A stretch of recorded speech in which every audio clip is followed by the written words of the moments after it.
Caitlin's on the road to the sea stands a yew tree 1,000 years old, and the old people swear with the grey of their hair that it knows what the future will hold. Hello and welcome to Outdoors on BBC Radio Scotland. I'm Mark Stephen. Now, few of us, I suspect, have the inclination, the time, or indeed the opportunity, not to mention the guts, to do what Warren and Esther Sanders did. Despite the fact they're not really youngsters, they chucked in their jobs and they went cycling round the world. 32,000 miles for 4 years. Now, it was a great experience. The problem was, when they came home, went back to work, well, understandably, they missed the buzz. They found it very difficult to settle. And that's when they came on the concept of micro-adventures, wee outings you can do over a weekend or even on a weeknight. Minimal equipment, the idea is to travel light. Now, they invited me out on one, a night out, sleeping under something called the Ormiston Yew. So, about 9 o'clock in the evening, we set off from the village of the same name. I just love the idea that we're going on an adventure. We're just walking away from a pub and a bus route, and within 20-30 minutes it'll be a different evening. Now, I must confess, for me, it does actually feel a bit like a tinker's flitting at the moment.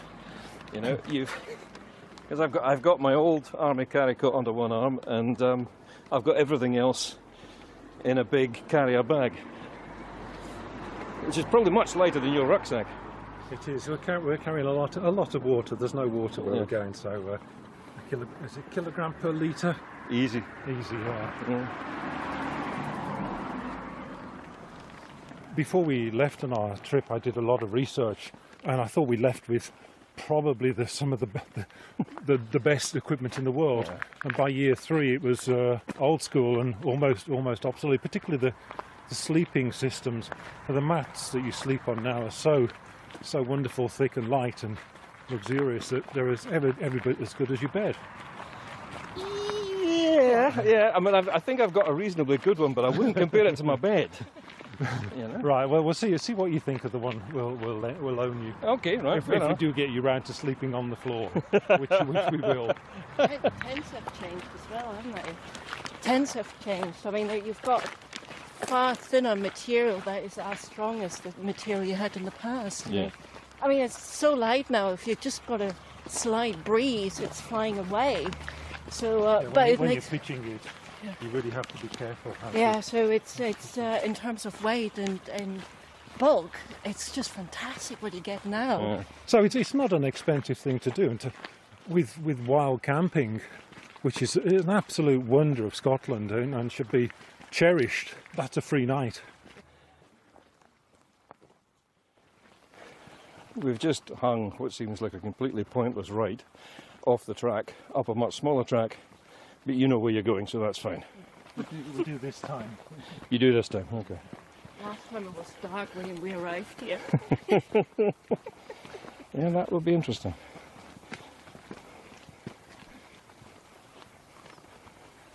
That it? Uh-huh. Good grief. Is that one tree? That's one tree. Well, possibly 2 trees. And this is a layering yew. So you have one trunk coming up. Basically the branches droop down where they touch the ground, a bit like rhododendron. Yeah, rhododendron or strawberries. That's massive. It's the best part of a football field. That is possibly 2 trees. They didn't have enough money to do a genetic test on the second tree to see if it was part of the same tree. What they did do, they bought a machine from Germany to kind of test out how old it is. A bit like a cheese corer. It's a corer. It did get to 750 and then hit mush. So it is. You could put 1,000 years on it, definitely. Yeah. What astonishes me about this is how alive it looks. Yeah. For something that's 1,000 years old, you would expect it to look a bit decrepit and on its last legs, and it doesn't. You enter the tree. At the moment, we're outside in the world of the sky and the air. And when you walk into and you genuinely do walk into the tree, through a cleft in the tree, you go from sky to tree 100%. This is the cleft, so I'm just going to leave all the gear outside here so I can get the full experience of the thing. the entrance to this is actually narrower than my shoulder, so I'm going to go sideways. And it forms a natural doorway.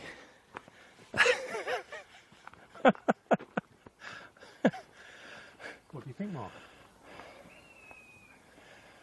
The obvious comparisons are things like cathedrals.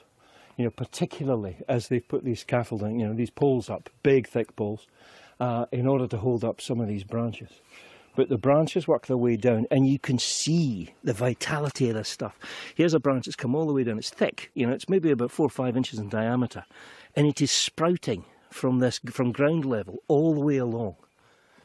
Whether that forms another tree in the future, I don't know. This may be mush in the middle, but it's good for a few more hundred years. It wants to live. It wants to live. Yeah. Isn't it interesting what we're doing as well? We're automatically speaking in hushed tones. Yeah, we've entered a cathedral. Yeah. We would have took off our hat. Yeah, well, exactly. Have we been wearing any? Not much grows underneath it. Everything is poisonous of the yew tree. Okay. Everything, including the bark, the dry leaves that are on here, and apart from the flesh of the berries. So the seeds are poisonous, very poisonous. But it is an extraordinary thing. It's as good as any national monument in the USA. I also read up about the yew tree last night. One thing was the poison, but there was also the other thing.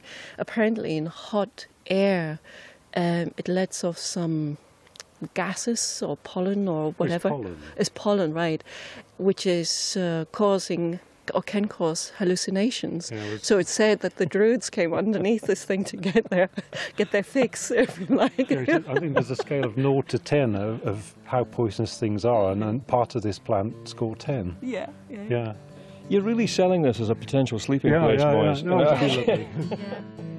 The shadows of Scotland stand around it, midst the keel and the corn and the cane, all the hopes and the fears of 1,000 long years under the Lothian sky. After 4 years of cycling around the world, Warren and Esther are pretty nifty at putting up a camp, although there are very clear dividing lines as to who does what. Putting up the tent is a pink label job. Cooking and setting up the primus is blue label job, and that's me. It's got to work. It's got to work. So the fire steel. Yeah. Ha! In a one. You show off. Oh, that smell. Oh, wonderful. Isn't it strange that, you immediately start to focus in on the flame? Into the flame, into the fire, into the hearth. Yeah. There you go. There you go. Sorted. Tea's on its way. Tea's up. Hey, wait. I haven't seen that before. How'd you do that in? So you've got what's called a snuffle bag. A snuffle bag. And I really, really like this because it's just it can be used as a stuff sack as well. But it just uses the air that's around you, and you just close it up, the back, and then you press. A bit like compressing a dry bag, but it is actually connected to your airbed. That's right. And you pump up the airbed. That's such a clever idea. And I love really good design. simplicity in itself and versatile. Yeah. And you don't need to be dizzy anymore. No. And and also the. It's the only thing that'd help me get to sleep. I'm going to pass out really.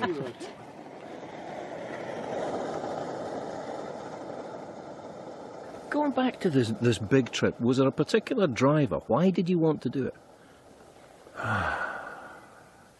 You read too many books. I read too. I'd the width of shelf allocated to travel books grew to 1 foot, 2 foot, 3 foot, and as soon as you've had the idea, the notion to go on a long trip, and we had the opportunity, the kind of the stars aligned in a. We had health. We had enough money to do it, and we weren't holding down particularly arduous jobs. Nobody depending on us. To have not done it would have been the terrible thing. To have said, I had this idea, and then not done it, and then been unable, say, in a year or two's time or 10 years' time. You had to go. So where all did you go? Which way around did you do it? We started in our winter, so we went to New Zealand first. To plan a long trip, takes almost no time. To plan a 3-week trip takes an enormous amount of time because you have to go from point A to B and be at B in the correct time.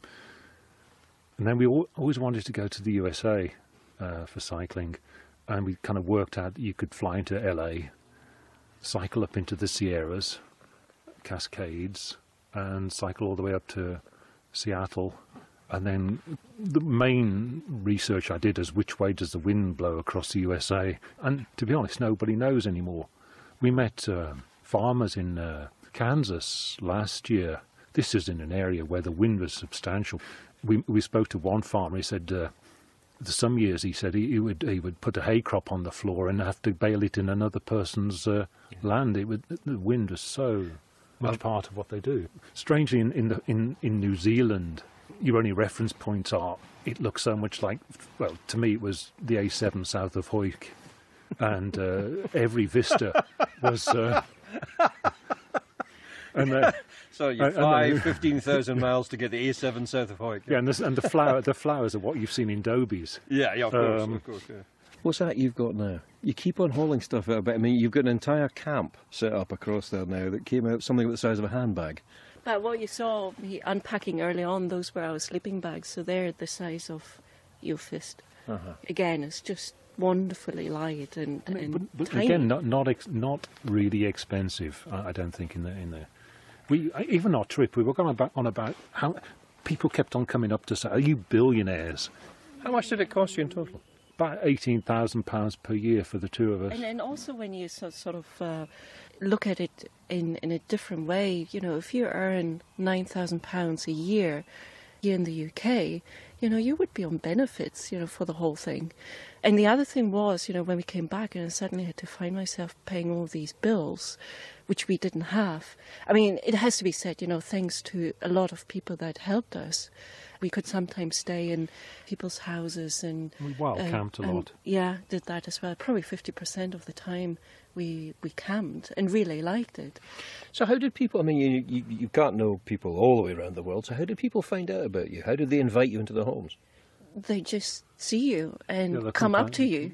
The two places that we really have kept in our heart are the small town USA and small town Turkey, where in both areas, the Muslim and the quite frighteningly right-wing Christian, the giving was just exceptional. You did have to hide the bike if you didn't. I mean, in Turkey, it was late in the day, we were up in the mountains, and we saw the opportunity for a tea, and a cafe came up, and we sat down with all the other people, and can we have a tea, and is there any chances of something to eat? And the service was terrible, we thought. We were waiting for ages. And we saw somebody go off and come back, and then they bought us the cakes and whatever. It's only when we went to pay and we realised it wasn't a cafe, it was somebody's garden. We sat down in next to them. And they'd had to go off to the village to get it. But that's just typical. Reminds me of my boyhood. Visitors, quick, out the bag. Get some biscuits. Yeah. I mean, so many times, you know, you try to sort of wild camp where people don't see you, where you don't impose yourself on them, etc. And there's one experience that we had in Turkey, and it still gives me goosebumps. So we were in some field, and there was a ruin there, and there was a vineyard there. That's what I remember. And we thought, yeah, nobody here. And we set up camp, and then the shepherd bringing his sheep back home. And so I sort of asked and gestured if it would be all right to camp there. And he tried to sort of gesture that his house is just on the other side, and if there's any trouble, you know, he will be there. And then it was dark, and then there was a torch coming towards us, and you think, oh, you know, again, some disturbance of some sort. And it was the same guy. So he went home and picked up some really, really fresh herbal bread, masses of paprika, and bottles of water, and just gave them to us. And that was just... And disappeared. He had the most weather-beaten face and the most brown, lined hands. Hard work, years of hard work, and the kindness just brought us to tears. It's quite difficult dealing with that, though. My mother's got a nice expression for that, because she says, if she sees someone who's protesting too much, saying, no, don't give it to me, don't bother with me. She says, no, don't deprive them of the gift of giving. No. Well, and that's really important. It's not easy for us. In Asia particularly, we would sit and eat, and then go up to pay, and the person would, oh, it's paid for already. He left 20 minutes ago, and you think, well, I know who left, and that was one of the poorest people I've ever seen in my life. And what do you do? And occasionally we met people who had just paid for our, and it was very difficult to find some way of squaring that circle of, it was there, welcome to our country. And you can't square it directly with them, but you can sort of pass it on. Yeah. You do it to someone else, in the future. Yeah. Well, to go back to the internet, a lot of hospitality we got is from a system called warmshowers.org, which is a hospitality service for touring cyclists throughout the world. Mm-hmm. You look online, I know in Edinburgh there's 50 people offer hospitality for touring cyclists. Even in Musselburgh there's 6, I think, 5 or 6. Do you pay for this hospitality? No, it's all completely free. And I think so they feed you and you can run through the shower and get clean. Yeah. Well, there are various levels. Levels. Yeah, I mean, the most important thing for touring cyclists is that you have some sort of shelter and you want to have a warm shower. Anything else is just a bonus. But very often the people feed you, they wash your clothes, it's anything, and it makes it just so much easier, and you actually meet locals as well. In the USA, we were staying with somebody on a warm shower stay, and we left. She did a 140-mile round trip to bring me my underwear that I'd left in the dryer. Which was more than your wife would have done. Would have been used for cleaning the bikes. It is small random acts of kindness that when you're on a bike, you're obviously travelling. You've got panniers front and back. When you've got a rucksack on your back, you might be going to recycle stuff at the whatever, or doing the shopping. The difference between carrying a rucksack and being on a heavily laden touring bike, the touring bike is your passport, is your calling card. Hello, dog. A small dog has just arrived. Yeah. It's Leggy Jack Russell. That's the master whistling, and the Leggy Jack Russell couldn't care less because it smells the sandwiches. Hey, bloody dog. Did it do what I think it just did? That's right, standing it, that'll chase it off. What did it pee on? On the booby bag. It's waterproof, so it should be all right. Hang on a sec. I'm going to deal with this. Hang on a second. I'll give it a bit of a wash off. The joys of being a jobbing broadcaster. You're listening to Out of Doors on BBC Radio Scotland. I'm Mark Stephen, taking part in a micro-adventure with Warren and Esther Sanders under something called the Ormiston Yew. Once I'd got that wee puddle sorted out, we got back to talking about all sorts of things, including a use for the Out of Doors podcast that, frankly, I'd never thought of. A number of times in the USA where we thought we were in bear country, I kind of put on podcasts, Scotland Outdoors in particular, just to drift off and not be able to hear what's outside. The first time we camped in bear country. Out of Doors podcast, very good for driving away bears. Yeah.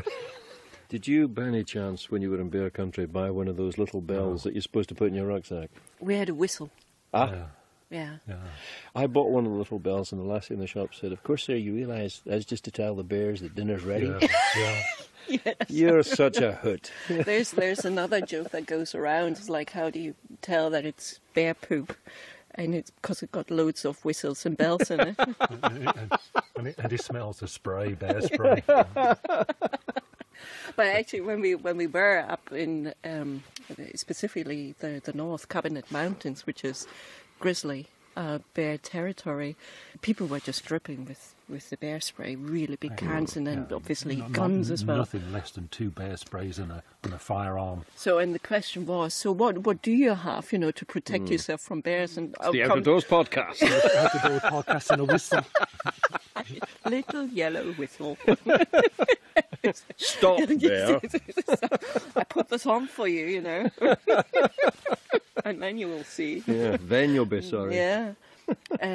We did see actually a bear, but it wasn't a grizzly bear, it was a black bear. They're fantastic, aren't they? Well, until they're in the wild, you know. No, I saw it in the wild. I just felt so privileged. Yes. Well, you think that we asked a ranger, and the ranger said, if you can hear it, it's not a bear. There's 2 things we came back that we are genuinely scared of, and that's lightning. And we had 3 incidents in the 4 years where we thought we were going to be struck next. But somewhere between 6,000 and 30,000 people a year are killed by lightning. So if lightning was one of the things you were terrified of, what was the second thing? Snakes. Snakes. Ironically, the closest I came to getting bitten by a snake was on Jura. We finished up the 4 years by going out to the islands, coming back to the UK and going out to the islands. And we went to Orwell's cottage. And twice I almost stood on a snake, an adder. But it's remote. It wouldn't have been the best thing to do. Yeah, it's the irony of the whole thing. You know, you survive a 4-year bike trip around the world, and you would be bitten by a snake in Jura, coming home. This is something of a first for me. Got into a sleeping bag lots and lots of times, but it's the first time I've got into a sleeping bag inside a bivvy bag. Not quite as straightforward as you might think.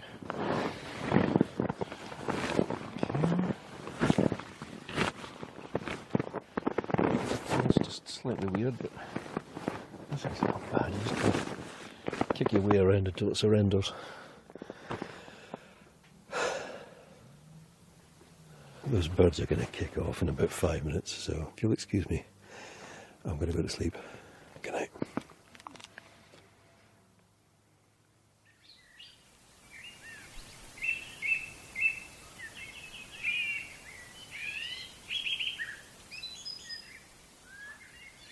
Inevitably, it's the blackbirds that kick things off. And it's still not full light yet, so it's probably only about 3:30, 4:45 in the morning, I don't know.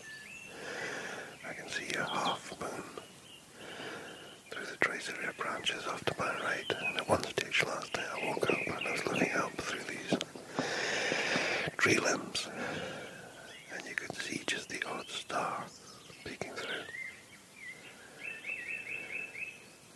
It's been a remarkably comfortable night, although quite noisy at times. There's tawny owls at one stage, and roebucks barking, and something a lot more alarming that sounded like a large adult male something being sick. Not sure what that was.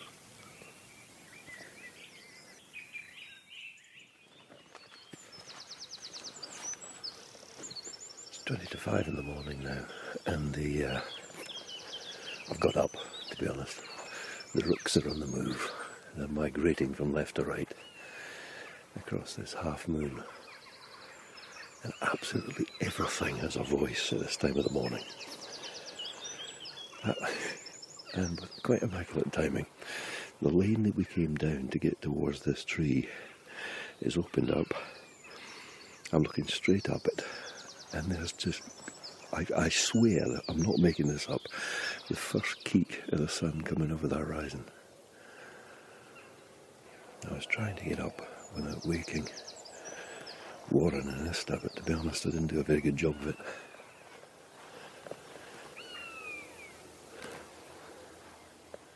That's Bonnie.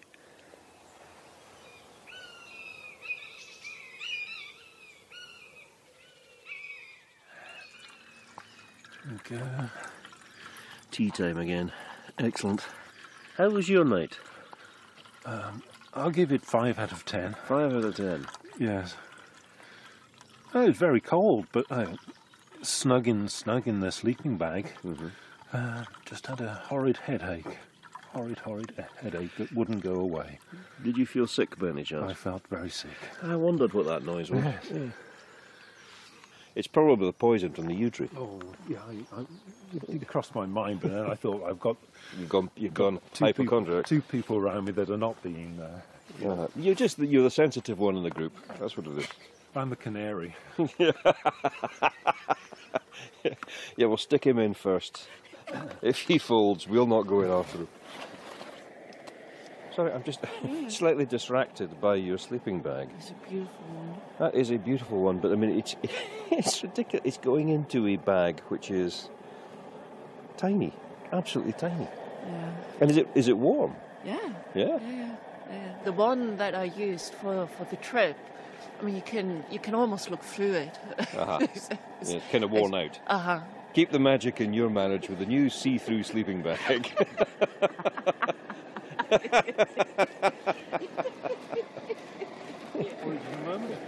All right. See that your little camping pots have got these very nice little aluminium jackets. Pot cozies, self-made, because the cooker is so powerful, and most camping cookers are very, very powerful. To try and make quality porridge in very light pans, these are titanium, without burning, is just doesn't work. So we try and do most of the actual cooking off the heat. So these are a kind of version of a modern day straw box. You know, the way people used to make stews. Yeah. Just heat up everything, put it in the big straw box, and walk away for 2 hours. Yeah. See what happens. So these are, you double the time, and it cooks off the heat. Saves the fuel. That's boiling over. Okay, I can go off. Okay, now this is porridge time. So this is how we do pasta, this is how we do rice. So any of your cooking pots, you just make these little cosy sleeves for, or you could, if you wanted to, just wrap them up in your sleeping bag. But more than likely we would end up setting fire to the sleeping bag or scorching it. And you double the cooking time. Hey, I'm impressed by that. That's not too bad at all, is it? That is very nearly edible. I have to say, that's surprisingly good porridge. I must try that. The whole business about cycling around the world, about blogging about that, about blogging now about these micro-adventures, is obviously to inspire people, but why? Why is it important to you? I think you want to get people out, to get people into their currently their local environment, to get some sort of idea of stewardship about being out in the countryside, to make them feel that that's their countryside. So when there's countryside issues, they will get involved because it's part of their lives.